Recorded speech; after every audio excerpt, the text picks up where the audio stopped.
Okay, so you want like a full breakdown of the Book of Daniel. But like from an outsider's view, right? Not like a religious one. Exactly. Okay, cool. Yeah, we're talking about this book that's like this major player in both the Jewish and Christian traditions, right? Huge. Yeah, and it's jam-packed with these crazy stories and prophecies that have like echoed through history. Oh, totally. It's influenced art, literature, music, like you name it. It's kind of wild how it's woven itself into Western culture. So we know it's a big deal, but we're not here to preach. No, not at We're all. going to be looking at it with like a critical eye. Exactly, using our modern understanding to try and unpack it. Right. So like, where do we even start with a book like Daniel? Well, it's actually structured in two distinct parts. You have the court tales. Oh, yeah, like with the lions and the fiery furnace. Yeah, exactly. Those are the ones. It's like seriously dramatic stuff. Oh, for sure. So in one, you have Daniel, right? And he refuses to worship the king's idols. Which like doesn't go over so well. Not at all. He gets thrown into a den of lions. Oh, no. But get this, he comes out totally unscathed.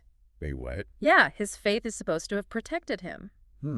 Interesting. Then you have Shadrach, Meshach, and Abednego. Those names are a mouthful. They refuse to bow down to this golden statue and end up in a fiery furnace. Yikes. But they walk out without a single burn on them. Hold on, they just walk out of a furnace like that. That's what the story says. You think they'd test that on Mythbusters? Haha. I mean, you're right to question it. These stories, they're definitely captivating. Oh, yeah, for sure. But they make you think about this idea of divine intervention and how it fits with what we know about the natural world. Okay, yeah, that makes sense. So maybe those stories are more symbolic then.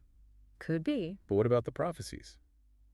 Those seem pretty straightforward, right? Ah, that's where things get even more interesting. Oh, really? Yeah, a lot of scholars believe those prophecies, especially the ones about empires rising and falling, were actually written after the events happened. Wait, so they weren't predicting the future? Well, that's the theory. So they were like rewriting history to fit a narrative. It's a possibility. It's called vaticinium ex eventu. Vaticinium ex eventa. It was actually a pretty common literary technique at the time. Huh?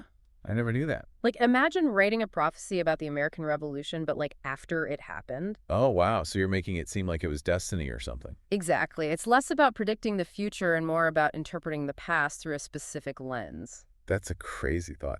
Hmm. Are there any, like, clues that support this theory? Well, take the prediction of empires rising and falling. It lines up suspiciously well with what happened leading up to the Maccabean Revolt. Which was, like, way after Daniel supposedly lived, right? Centuries after. Huh. So maybe it was written to inspire people during a tough time. That's one interpretation, and there are even straight-up historical discrepancies. Like what? The Book of Daniel mentions this ruler named Darius the Mede.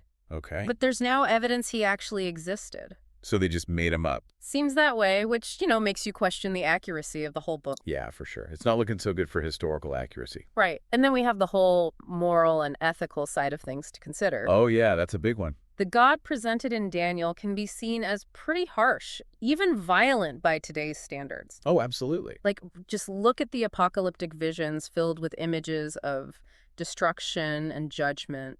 Not exactly the warm and fuzzy God we often hear about. Right. And then there's this emphasis on obedience to authority no matter what. Which can be a little unsettling. Yeah, especially in today's world. But you have to remember, it was a different time. Totally. Like back then, unquestioning obedience could have been necessary for survival. Exactly. But taking that literally today, well, it could be problematic. No, yeah, totally.